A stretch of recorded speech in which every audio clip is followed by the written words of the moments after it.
패키지 디자인이 시대별로 생각을 하자면은 이제 미국의 대공황 시대 때 나온 패키지들은 싸게 얼마나 더 많이 찍을까라고 고민을 했어요. 그렇다 보니까 환경을 전혀 생각하지 않았어요. 2000년대 초반까지만 해도 어떻게 하면 우리 거가 더 눈에 띌까? 어떻게 하면 여기다가 정보와 그래픽과 연예인과 캐릭터와 이런 것들을 다 모두 조합해서 한꺼번에 다 집어넣을 수 있을까 고민을 했다면, 최근 대두된 이슈를 따지자면 환경 오염이에요. 결국에 우리가 거기다 더 많은 정보를 넣겠다는 건 더 많은 재활용하기 힘든 패키지가 나온다는 거거든요. 네, 안녕하세요. 애프터컬처 대표 김광혁입니다. 저는 다양한 곳에서 앞으로의 미래에 대해서, 그다음에 앞으로 문화에 대해서 고민하는 작업들을 하고 있습니다. 그래픽 디자인 위주로 많이 하고 있는데, 최근에는 패키지도 많이 하고 있고, 대중들하고 만나고 그 수익을 얻는 부분들은 그 최종적인 작업 자체가 패키지로 연동되어 있는 부분이 많기 때문에 작업을 굉장히 많이 했어요. 그래서 그 첫 회사인 눈디자인에서는 아모레 퍼시픽 작업이 많았었거든요. 그리고 아모레 퍼시픽에서 굉장히 메인으로 많은 사람들이 알고 있는 브랜드인 헤라라든가 마몽드라든가 밀리, 설화수, 아이오페,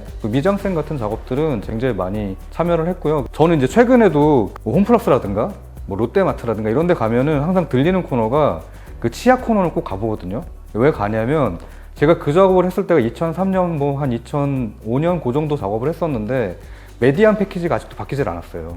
그래서 그때 작업했던 그 메디안 패키지들도 아직 볼 수 있어서, 최근에 이제 그런 마트에 가면은 아직도 남아있나? 라는 생각을 가지고 그쪽을 많이 가고 있습니다. 그 눈 디자인을 나온 다음에는 조금 더 편집 디자인이라든가 책 작업을 많이 하고 싶어서 나오긴 했는데, 이제 그때 작업했던 거는 대표적으로 3M 패키지를 작업을 했었고요. 3M 패키지 중에서 그 핸드폰에 붙이는 필름, 그 다음에 아이패드라든가 이런 데 붙이는 필름 작업들을 했는데, 그게 좀 이제 반응이 되게 좋아서 해외도 수출이 꽤 많이 됐었고요. 그 다음에 대부분의 일반인들은 보지 못했을 패키지인데, 중해제약에서 그 병원으로 들어가는 그 약품 패키지가 있어요. 그러니까 링거라든가 아니면 영양제 같은 패키지를 전체적으로 리뉴얼하는 작업을 해서 그런 작업도 했었고, 최근에는 플렉처라고 하는 되게 작은 스타트업인데 거기에서 나온 이제 모듈형 퍼즐 패키지 작업을 했었고, 대부분 나오고 있는 책들이 그냥 책만 나오는 게 아니라 책을 완전히 감싸는 형태의 패키지들이 있었는데, 그 시기에는 그 작업을 많이 했었던 것 같아요. 패키지 디자인 대부분 생각하실 때 그냥 패키지 디자인이 그래픽 디자인의 한 분야일 것이다 라고 생각하시는 분들이 많아요. 학교에서 수업도 뭔가 구조를 배운다든가 이런 것보다는 시각 디자인 하는 분들이 종이의 겉면 또는 이제 원래 나와 있는 상품의 겉면을 싸는 부분에 대해서만 고민을 많이 하시는데요.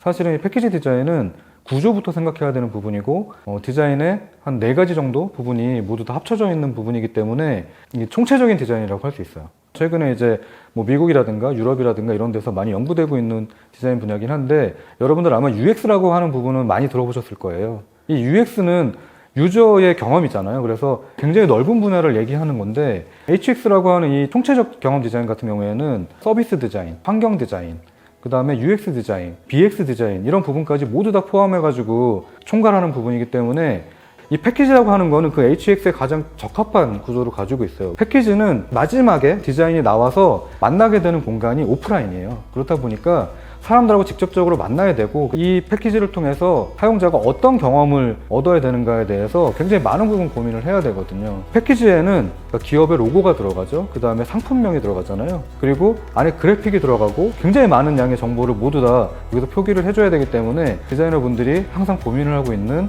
CI, BI, 슬로건, 일러스트, 캐릭터, 인포메이션 디자인 이런 부분들이 모두 다 포함이 돼 있는 거예요. 패키지 디자인이라는 거는 모든 분야를 알아야지만 할 수 있는 분야이기도 하거든요. 그래서 쉽게 생각할 수 있는 부분은 아닌 것 같고요. 후배들이나 같이 있었던 직원들한테 얘기할 때는, 야, 네가 패키지 디자인을 능수능란하게 할 수 있다면은 어떤 디자인이든지 할 수 있는 것이고, 이거에 대해서 익숙하게 여러 가지를 다 컨트롤하면서 할 수 있다면은 결국에는 너는 어떤 분야에 가서도 다 디렉션을 할 수 있어 라고 말할 정도로 굉장히 좀 중요한 분야긴 해요. 패키지 디자인이 시대별로 생각을 하자면은 이제 미국의 대공황 시대 때 나온 패키지들은 싸게 얼마나 더 많이 찍을까 라고 고민을 했어요. 그렇다 보니까 환경을 전혀 생각하지 않았어요. 70년대, 90년대, 2000년대 초반까지만 해도 어떻게 하면 우리 거가 더 눈에 띌까? 어떻게 하면은 여러 가지 비슷한 제품들이 있을 때 우리 거가 더 화려하게 보여줄 수 있을까? 어떻게 하면 여기다가 정보와 그래픽과 연예인과 캐릭터와 이런 것들을 다 모두 조합해서 한꺼번에 다 집어넣을 수 있을까 고민을 했다면, 지금 최근 대두된 이슈를 따지자면 환경 오염이에요. 결국에 우리가 거기다 더 많은 정보를 넣겠다는 건 더 많은 재활용하기 힘든 패키지가 나온다는 거거든요. 자, 예를 들어서 그래픽을 굉장히 많이 사용한다면 종이를 코팅을 안 할 수가 없어요. 왜냐하면 약간의 스크래치에도 그 기스가 나고 상품의 가치가 떨어지기 때문에 무조건 코팅을 해야 되거든요. 최근의 디자인 트렌드를 보자면은 그런 이제 환경적인 측면에서 그 가공하지 않는 방향으로 가고 있기 때문에 그래픽 요소들이 굉장히 많이 줄고 있어요. 그리고 뭐 아시겠지만 예전에는 패키지 디자인을 하는 사람들이 모든 걸 총체적으로 할 수 있는 사람이었잖아요. 근데 지금 어떻게 바뀌었냐면 인류의 적이 돼버렸어요. 패키지 디자인을 하면 할수록 환경이 오염되고 있으니까. 패키지 디자인을 기존에 잘한다는 건 뭐냐면 여러분들 한국의 과자 패키지 아실 거예요. 예전에는 박스에 과자가 바로 들어가 있었단 말이에요. 근데 지금 어떤 식으로 되어 있냐면 박스에 들어가 보면은 플라스틱 몰드에 비닐에 한번 감싼 과자가 여러 개가 들어가 있어요. 그러면 예전에 비해서 이 환경을 오염시킬 수 있는 쓰레기의 배출량이 거의 지금 두세 배가 늘어난 거거든요. 근데 지금까지의 패키지 디자인 방향성은 그런 식으로 안에 있는 상품을 어떻게 포장을 하고 이걸 열었을 때 하나하나 열어보면서 얼마나 기쁠까, 얼마나 이것들을 더 고급스럽게 느낄까라고 하는 그런 부분에 대해서 고민을 했다면은 최근에 이거를 다시 보니까 아니야. 아니 이런 나쁜 놈들을 봤나? 이렇게 쓰레기를 많이 만들어? 라고 하면서 오히려 이제 최근에 주부님이라든가 또 이제 환경 생각하시는 분들이 봤을 때는 죽일 놈이 돼버린 거죠, 이 패키지가. 예전에 이제 좀 그쪽으로 잘한다고 했던 디자이너들이 이제 다른 방향으로 생각하고 있는 게 그렇다면 어떻게 해서 이거 패키지의 용량을 줄이지? 자, 용량을 줄인다는 거는 여러 가지 측면에서 이득이 있어요. 어떻게 이득이 있느냐? 자, 우선 배송비가 싸져요. 우리가 기존에 나오는 패키지라고 생각한다면 굉장히 컸거든요. 과자 패키지 아까도 얘기 드렸지만 과자 패키지는 점점 커졌어요. 작아지는 게 아니라. 다이제 같은 경우에는 그냥 그 비닐에 싼 과자 하나만 있었지만 나중에 나온 것들은 상자 안에다 집어넣거든요. 자, 상자 안에다 넣으면 패키지가 커지잖아요. 그러니까 예전에는 덩치도 커지고 화려해지고 막 이런 것들을 되게 외면적으로 성장을 해왔다면은 이제 앞으로는 좀 성장을 해야 되는 게 패키지가 작아지고 타이트해지고 그래픽 요소도 심플해져야 되고. 왜 그러냐면 크기가 작아지면 배송비가 싸져요. 적층을 했을 때 공간을 덜 차지해요. 그렇다면은 저희가 지금 전 세계적인 디자인 방향성뿐만이 아니라 라이프 스타일이 미니멀리즘으로 가고 있는데 이 패키지도 그 미니멀리즘에 맞아야 된다는 거죠. 그러니까 미니멀리즘은 사실은 무언가 내가 버리는 것뿐만이 아니라 나의 삶의 공간을 좀 더 심플하게 가꾸는 것도 얘기를 하는데 이런 패키지들이 그렇게 좀 어느 공간에 쌓여 있을 때 또는 우리가 받았을 때 배송을 할 때 좀 더 작아진다면 좀 더 심플해진다면은 안 어울리는 공간이 없을 것이고 그 다음에 버려졌을 때도 더 적은 환경 오염 물질이 나오겠죠. 앞으로의 그 패키지의 방향성은 좀 더 심플하고 미니멀리즘 방향으로 가지 않을까라고 생각을 합니다.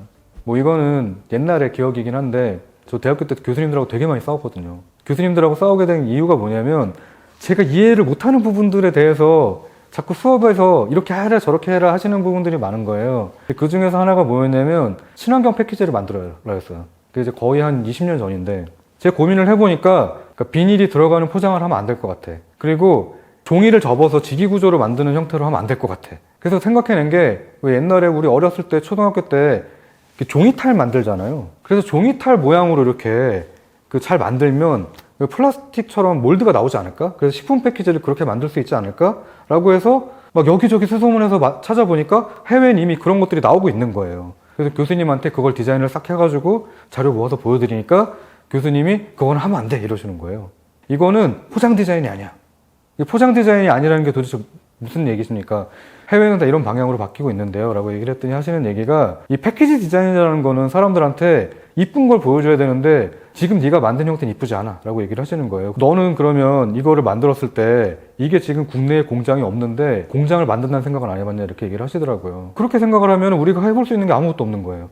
공장이 늘어나니까 공장에서 나오는 폐수가 늘어날 것이고 이런 새로운 공장은 사람들이 받아들여주지 않을 것이다. 이 패키지를 만드는 가격이 상품의 가격보다 비싸면 네가 말하는 그런 의미는 사실은 의미로서는 좋지만 네가 당장 졸업해서 해야 되는 디자인에는 적용할 수 없을 것이다 라는 얘기를 하시니까 제 딴에는 되게 답답했죠. 답답해서 그 교수님한테 그렇다면 결국에는 패키지 디자인이 지구에서 없어지는 게 지구가 좀 더 환경에 맞는 디자인을 맛볼 수 있는 그런 세계가 되는 게 아닙니까? 라고 했더니 교수님께서 그때 되게 좀 껄껄 웃으시더라고요. 그러니까 네가 생각은 맞는데 패키지 디자인이 없어지면은 과연 상품은 누가 홍보할 것이며 이 나오고 있는 대부분의 상품들을 어떻게 포장해서 보여줄 거냐라는 얘기를 하셨는데 최근에 들어서 그때 생각이 많이 나요. 저는 20년 전에 그렇게 제안을 했던 것들이 지금은 굉장히 많은 곳에서 그렇게 사용을 하고 있고 여러분이 지금 만나고 있는 대부분의 그 컴퓨터용 제품들 있잖아요. 거기에는 종이 몰드로 만들어지고 있어요.